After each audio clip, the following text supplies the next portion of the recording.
liburan mau healing gitu, soalnya kayaknya sayang aja kan ya cuti nggak diambil. Aku tuh punya temen cutinya nggak pernah diambil, padahal kan liburan sebenarnya kayaknya bagus gitu gak sih buat kesehatan. Sebenarnya bagus nggak ya, atau cuman buat pamer konten di sosial media aja?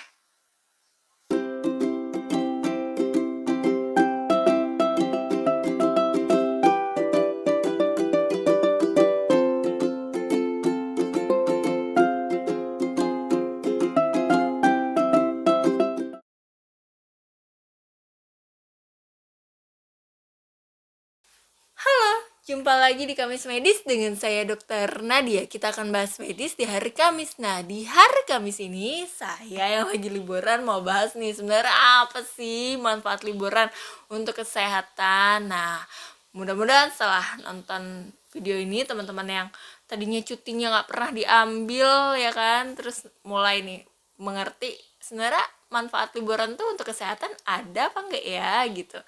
Yuk simak terus video ini sampai habis. Nah, saat kita kerja atau misalnya kita punya rutinitas yang padat, misal mengurus rumah tangga ya kan, itu kan 24 jam ya ibu rumah tangga tuh tugasnya. Nah, biasanya kita akan lebih mudah stres, lebih meningkatkan pengeluaran hormon kortisol atau hormon stres nih yang bisa memicu banyak dampak juga di tubuh kita. Selain itu saat kita bekerja di bawah tekanan teman-teman, seperti saat kita sedang macet atau dikejar deadline, pokoknya yang rutinitas padat sehari-hari itu tuh kita bisa terjadi peningkatan saraf simpatis yang ini nanti jika tidak diseimbangkan, tidak ada work life balance gitu istilahnya, itu nanti bisa membuat masalah komplikasi di tubuh, misalnya terjadi penuaan dini, gangguan metabolik, terus juga peningkatan tekanan darah, dan bahkan bisa menyebabkan penyakit jantung juga, karena stres itu salah satunya adalah penyebab penyakit jantung. Selain penyakit jantung juga asam lambung mungkin bisa meningkat. Nah, jadi ternyata teman-teman saat kita menenangkan pikiran atau menjauhlah dari aktivitas yang biasa kita lakukan secara harian atau rutinitas kita, itu dibagi menjadi 4 teman-teman. Jadi ada 4 pemulihan atau recovery yang biasanya bisa kita bagi berdasarkan durasinya. Yang pertama adalah micro recovery atau pemulihan mikro.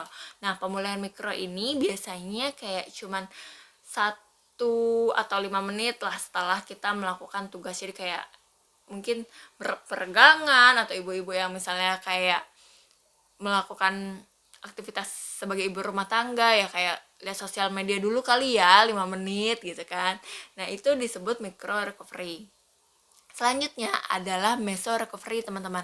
Meso recovery adalah pemulihan yang dilakukan 10 menit hingga 1 jam setelah kita melakukan aktivitas rutinitas kita nih. Nah, selanjutnya ada meta recovery. Meta recovery ini mulai dari beberapa jam sampai 2 harian. Nah, selanjutnya ada yang disebut makro recovery atau pemulihan makro. Nah, pemulihan makro ini biasanya lebih dari 2 hari. Nah, inilah yang biasanya kita, misalnya teman-teman yang staycation, yang healing-healing, yang keluar kota, ini liburan atau misalnya liburan bersama keluarga, mungkin keluar kota, ini disebut dengan makro recovery atau pemulihan makro. Nah, saat kita liburan ini ternyata ada juga nih yang disebut mekanisme pasif dan mekanisme aktif. Apa itu? Jadi kalau mekanisme pasif biasanya kita kayak cuman menjauh dari rutinitas kita, terus kayak santai, nggak ngapa-ngapain, staycation, cuman dipindah suasana aja. Ternyata itu bisa membuat kita lebih tenang dan juga dampaknya bagus banget nih buat kesehatan. Nah, kalau yang mekanisme aktif yang kedua itu adalah jika kita liburan atau melakukan rehat nih sejenak dari rutinitas fisik yang biasa kita lakukan nih, atau misalnya rutinitas harian kita, itu nanti kita kalau yang mekanisme aktif itu biasanya kita kayak melakukan hobi, melakukan kegiatan, atau misalnya melakukan kegiatan baru seperti snorkeling, diving, hiking. Nah, itu disebutnya dengan mekanisme aktif. Nah, ini juga ternyata bagus juga nih dampaknya untuk tubuh.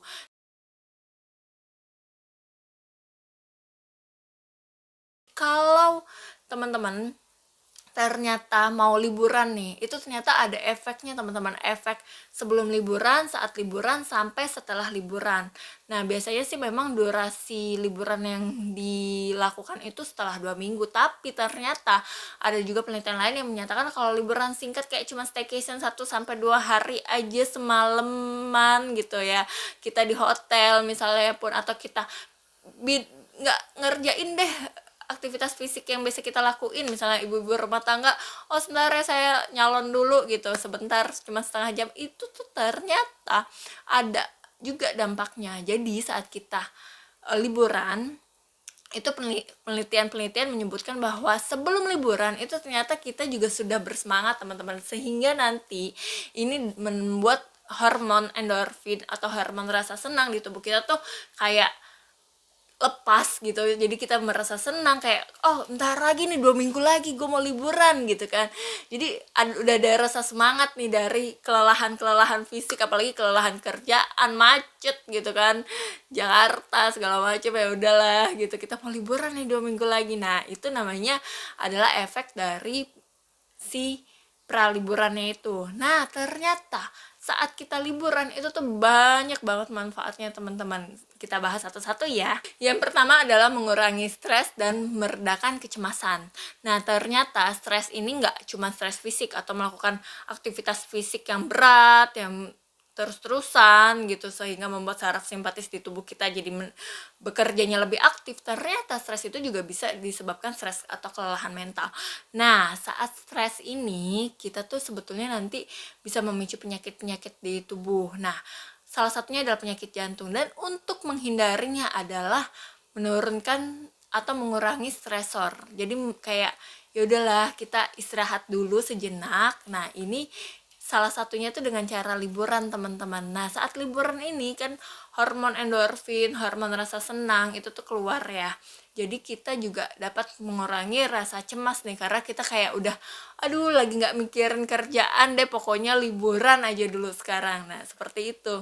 Yang kedua itu kita bisa meningkatkan produktivitas. Jadi kalau teman-teman misalnya kerja 8 to 5 gitu di rumah, mungkin work from home, atau misalnya di kerjaan yang aktivitasnya mungkin cuman duduk aja di depan laptop. Nah ini nih saat kita liburan mungkin kita akan melakukan aktivitas yang lebih bisa kita lakukan nih, karena kita punya banyak waktu luang, nggak dikejar-kejar deadline atau kerjaan. Nah saat kita liburan itu tuh biasanya ada aktivitas seperti hiking, snorkeling, diving, apalagi ya camping mungkin.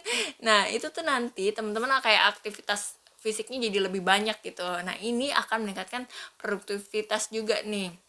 Setelah itu juga kita biasanya akan, karena aktivitas fisiknya lebih banyak, kita bisa, yang ketiga adalah bisa meningkatkan kesehatan untuk tubuh kita, terutama kesehatan tulang, kesehatan jantung. Karena ternyata orang-orang yang cuman rebahan aja, sedentary life, itu ternyata nggak bagus juga gitu.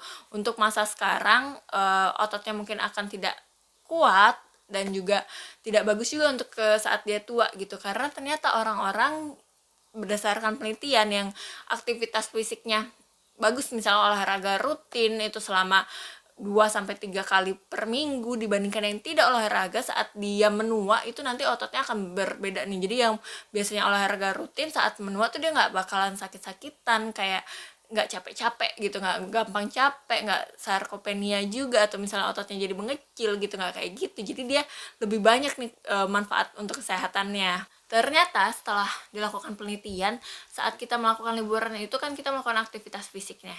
Setelah itu kita akan merasa tubuh lebih rileks, dan ini akan meningkatkan produktivitas kita setelah liburan. Jadi ternyata setelah dilakukan studi, setelah liburan itu ada yang namanya kayak produktivitas yang semakin meningkat nih setelah liburan gitu. Jadi teman-teman boleh nih ambil waktu buat liburan biar produktivitas teman-teman bisa lebih meningkat setelah liburan. Yang keempat adalah ternyata penelitiannya liburan ini bisa meningkatkan rasa puas dalam hidup, termasuk juga nanti meningkatkan kualitas hidup, meningkatkan juga kualitas tidur, mengurangi keluhan-keluhan pada fisik. Nah, kenapa? Karena biasanya saat liburan ternyata penelitiannya itu kita tuh kayak merasa bersyukur nih ke hidup kita. Oh, kita bisa nih akhirnya dapat kesempatan berlibur ke kota ini, dapat rezeki ke sini.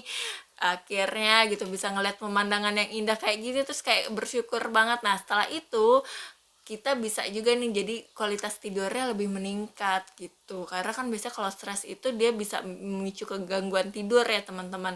Nah, ternyata juga nih teman-teman yang liburan itu biasanya juga komplain untuk atau keluhan untuk kesehatannya akan berkurang, karena ya udah jadi rasa senang aja gitu kan, terus aktivitas fisiknya juga jadi lebih banyak. Yang kelima adalah mengurangi risiko penyakit jantung. Jadi berdasarkan American Heart Association, atau misalnya kalau di Indonesia kan itu kayak suatu perkumpulan dokter jantung gitu loh, tapi itu yang untuk asosiasinya di Amerika. Nah, menyatakan bahwa sebetulnya saat kita liburan atau kita melakukan rehat sejenak dari aktivitas fisik kita yang biasa kita lakukan seperti pekerjaan, itu tuh kita bisa mengurangi disebutnya stresor dalam tubuh, sehingga nanti kalau stresor ini tuh misalnya kalau kita nggak ngambil sejenak buat berlibur ya teman-teman, jadi kita tuh kayak terus-terusan terpapar yang disebut stresor. Stresor ini banyak banget, bisa salah satunya adalah pekerjaan. Nah, saat kita tidak mengambil break atau tidak mengambil waktu istirahat gitu, itu biasanya kita nanti disebutnya tuh kayak, oh ya tekanan darahnya akan jadi lebih meningkat, karena kerja saraf simpatis tuh akan lebih meningkat ya saat kita melakukan pekerjaan, apalagi dengan deadline yang bertubi-tubi. Nah, ini ternyata tekanan darah kita tuh juga akan meningkat, dan nanti jika tidak ditangani bisa menimbulkan banyak dampak nih, seperti penyakit jantung seperti aritmia atau penyakit-penyakit jantung yang lainnya. Nah, nggak mau kan? Jadi kalau bisa tuh kita ambil deh rehat sejenak untuk liburan, mulai boleh cuti gitu, karena kan ada juga yang nggak mau ya cutinya diambil gitu kan. Nah, yang keenam tuh adalah meningkatkan bonding teman-teman. Bonding ini bisa kebanyak sasaran nih, bisa kalau kita solo traveling misalnya, aku tuh dulu suka banget tuh solo traveling juga, jadi kayak keluar kota sendirian atau cuman sekedar kayak nonton bioskop sendirian. Mungkin ini beberapa orang kayaknya aneh banget sih, ngapain sendirian, tapi ternyata saat kita solo traveling atau kita pergi gitu sendirian, kita tuh kayak semakin kenal dengan diri kita sendiri teman-teman. Nah, ini tuh kayak meningkatkan bonding. Nah, ternyata kan kalau liburan kita nggak cuman sama sendirian ya, kadang ada juga yang memilih sama teman, sama pasangan, sama family atau keluarga gitu kan. Jadi kayak waktu yang biasanya tadinya aduh baru ketemu malam hari, baru ketemu tuh mungkin sama orang tua yang di luar kota kayak oh sebulan sekali, 2 bulan sekali. Nah, saat kita liburan tuh bonding atau kedekatan kita tuh akan semakin dekat nih teman-teman, dan ini bagus banget. Dan ternyata teman-teman, dari semua manfaat tadi, itu kan manfaat saat liburan, ternyata penelitian menunjukkan bahwa manfaat ini masih bisa kita rasakan sekitar 12-14 hari. Bahkan ada beberapa penelitian atau studi yang bilang 2-8 minggu setelah kita liburan, kita masih bisa merasakan efek seperti itu. Jadi mungkin kalau 8 minggu tuh sekitar 2 bulanan ya. Oh ya udah, nanti 2 bulan lagi kita bisa staycation lagi gitu kan. Atau gak usah jauh-jauh lah, mungkin kita mengganti suasana kita gitu, dari suasana kerjaan pindah tempat gitu. Kalau sekarang kan kayaknya ada istilah baru work from anywhere ya. Nah, mungkin setelah kita kerja di tempat yang baru, kita bisa kayak ya healing lah kalau kata orang-orang sekarang gitu. Nah, ternyata ya teman-teman, dari semua pemaparan penelitian tadi, liburan tuh banyak juga ya manfaatnya. Nah, setelah nonton video ini, kalian mau liburan kemana? Boleh nih share di komen, biar nanti jadi kayak inspirasi juga nih buat yang lainnya, buat mau liburan kemana ya yang asiknya. Nah, kalau kalian merasa video ini bermanfaat, boleh di-share ke teman-teman lainnya. Semoga banyak yang dapat manfaat dari video ini. Boleh juga tulis di kolom komentar apa sih yang pengen kalian ketahui nih tentang topik kesehatan. Saya perlu bahas apa nih untuk topik kesehatan di video selanjutnya. Boleh tulis di kolom komentar juga ya. Sampai jumpa, bye-bye.